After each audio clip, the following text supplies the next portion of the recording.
এই শোনো, জি স্যার। বাংলাদেশকে উন্নত করতে হলে আগে গরিবদেরকে ডেভেলপ করতে হবে। জি স্যার। আজকে চলো দেখি গরিবদের জন্য কিছু করা যায় কিনা। আসুন স্যার। আচ্ছা আসো দেখি।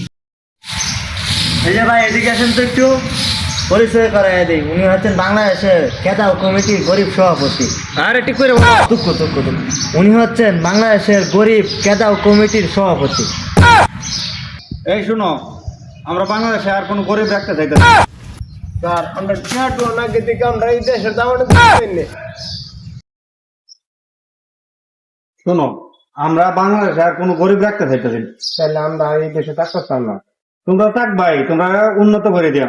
আমরা কিভাবে উন্নত হয়ে আনতে স্যার? আমরা তো দুই মতো বাতি এই ব্যাগটা লো তো। জি স্যার। শোনো হাত, এই যে এক মুঠো, এই যে দু মুঠো। আজকে থেকে তোমরা ধনী।